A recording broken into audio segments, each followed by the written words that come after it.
seja bem-vinda a mais uma videoaula. Nessa videoaula eu vou te ensinar sobre as funções e utilizações de cada pincel. Vem comigo!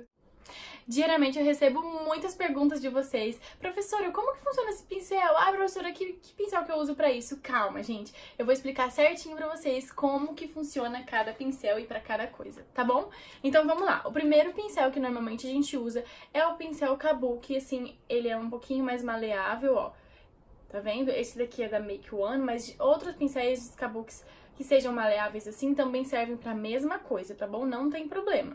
Não se prenda muito a marcas. A qualidade sim, a marcas não, certo? Então não tem erro, é bem facinho de encontrar. Pra usar esse pincel, o que a gente faz? A gente pega, aplica a base primeiro na pele e depois vem com ele dando batidinhas em movimentos circulares, tá? Para dar um acabamento mais legal e preencher toda ali a região do rosto. Assim, um pouquinho, desce um pouquinho pra pele. Mas o que acontece? Normalmente esses pincéis deixam marquinhas, então a gente precisa usar outro pincel pra fazer o polimento e deixar bem mais bonito o acabamento. Que é outro pincel Kabuki, é esse daqui. Ele é um pouquinho mais fechadinho, ó, tá vendo, do que esse.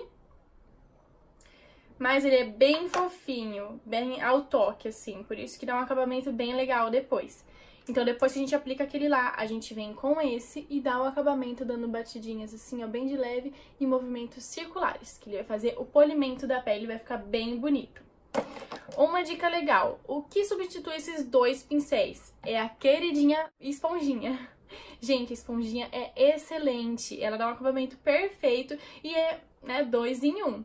Então, assim, ó, pra usar eu explico em outra aula. Mas eu vou falar rapidinho, é só molhar um pouquinho ela e apertar bem, deixar ela assim meio seca, não seca, mas assim, não pode ter água, então deixa ela bem assim, só úmida mesmo e só ela vai dar um acabamento bem bonito, combinado? Você pode usar que eu garanto, fica lindo, eu amo.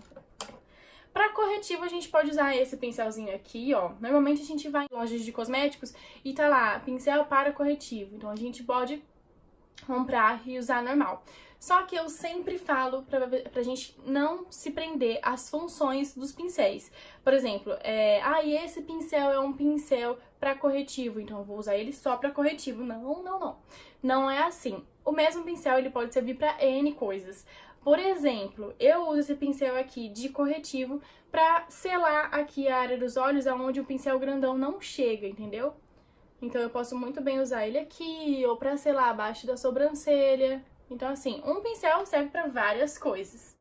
Depois a gente tem um pincel mais fofão, que é um pincel pra pó. Ó, é um pincel bem grandão mesmo. O legal desse pincel é que ele não deixa um acabamento pesado. Justamente por ser grande, ele deixa um acabamento bem leve, assim. Ele espalha bastante o pozinho. Ele não deixa muito, assim, depositado como se a gente aplicasse com a esponjinha, assim, o pó. Ou com aquelas esponjinhas que vem no pó mesmo, sabe? Então, ele dá um acabamento bem mais leve. Se for uma pessoa com a pele seca, eu indico usar esse daqui, tá? Porque fica uma camada bem fina de pó, tá bom? Pincel pra iluminar. A gente pode usar pincéizinhos assim, ó. Mas você também pode usar o dedinho mesmo, ou usar um pincelzinho mais assim, ó. Tá vendo que ele tem uma leve pontinha aqui? Que você vem assim nas regiões que tem que iluminar e consegue também fazer um acabamento bem legal, tá bom? Esses mesmos pincéis aqui você também pode usar pra selar abaixo dos olhos, pra iluminar aqui na área dos olhos, tá bom? Na pálpebra. Pra fazer o contorno, eu gosto muito de usar esse pincel aqui. Quando eu comprei esse pincel, ele veio escrito que era pincel pra blush, mas pode muito bem ser usado pra contorno, não tem problema nenhum. Esse pincel aqui já, ele veio falando que era pra contorno. Só que ele é muito preciso, ele é muito, assim, parece esse Kabuki aqui, ó. As cerdas são muito compactas, então quando eu passo fica muito marcado. Então eu preciso de outro pincel pra poder esfumar. Então eu gosto de praticidade, eu acho que você também gosta. Então a gente tem que preferir uns pincéisinhos assim, ó.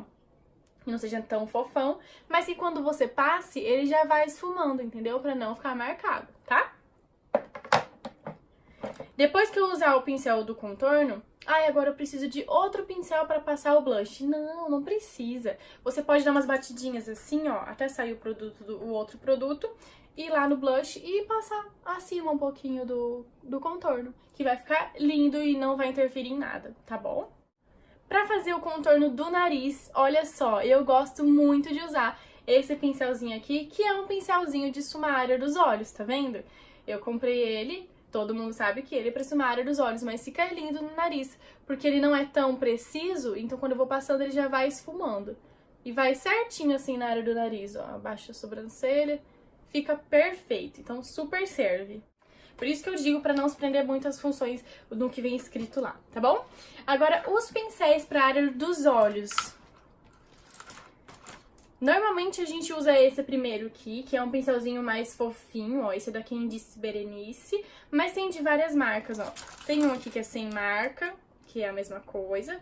E tem um aqui, ó, da Vult, também é a mesma coisa. Tem esse daqui da Make One, ó. Todos o mesmo pincel de várias marcas, todos são muito bons. Porém, uma dica muito importante. É muito importante você sempre ver a textura do pincel. Por exemplo, quanto mais fofinho ele for, melhor vai ficar seu acabamento. Mais linda vai ficar sua maquiagem. Esse da Vult, por exemplo, ó, as cerdas dele são muito durinhas, assim. Então não fica muito legal, porque fica muito pigmentado e dá um trabalhinho lá de esfumar. Então quanto mais fofinho, o acabamento vai ficar mais bonito, tá bom? Normalmente a primeira cor a gente aplica com um pincel mais fofo, que foi aquele que eu mostrei. Depois a gente usa os médios, que são esse daqui, ó. São diferentes, mas servem pra mesma coisa. Ó, esse daqui, tá? Lembrando que pra gente esfumar, ó, sempre pega assim mais no finalzinho do pincel, movimentos circulares e de vai e vem, tá? Opa. Ó. Esse daqui é da Macrylan e esse daqui é da Dye Makeup. Os dois são muito bons. Esse é um pouquinho mais fechadinho, mas esfuma belezinha igual. Depois a gente pode usar uns pincéis menores. Lembrando que quanto mais cores a gente usar na maquiagem, a gente tem que ir diminuindo os pincéis, tá bom? Pra dar aquele efeito degradê. Se a gente usar, por exemplo, ai, professora, mas eu tenho 3 desse daqui, eu posso usar com diferentes cores, vai ficar legal? Olha, vai dar um trabalhão. Mas, e não vai ficar tão bonito quanto se você tivesse usado um desse e um menor, tá bom? Então, quanto mais cores a gente vai colocando, a gente vai diminuindo os pincéis. Combinado? Ó, esses aqui já são menores. E tem os menores ainda, assim e assim, ó. Eles são diferentes porque esse daqui, ó, ele serve mais pra depositar e dar uma leve esfumadinha. E esse daqui, ó, ele é mais maleável, ele espalha um pouquinho mais, mas numa região menorzinha do olho, que a gente não quer que chegue até lá em cima. Porque já é a última cor, então a gente só quer que fique mais escurinho um pouquinho, entendeu? Depois tem os pincéis de precisão, que servem tanto para contornar a sobrancelha, para fazer o preenchimento. A gente tem esses aqui, ó. Ó, geralmente são esses quadradinhos assim que a gente preenche a sobrancelha, tá bom? E temos os mais arredondados, que servem para fazer os desenhos de cut crease, que ficam lindos também. Pincéis de precisão são chamados assim porque eles são mais durinhos, eles não são tão maleáveis quanto os de esfumar, certo? Tenho também o pincel de boca, que é um pincelzinho bem preciso pra gente fazer o desenho e depois ficar mais fácil a gente passar o batom lá dentro. Eu espero muito que você tenha entendido tudo sobre os pincéis. Se restou alguma dúvida, você pode me chamar lá no Insta. Às vezes eu demoro um pouquinho pra responder, porque são muitas alunas, mas eu vou chegar na sua perguntinha, tá bom? Eu espero muito que você tenha gostado. Eu te vejo nas próximas aulas. Grande beijo!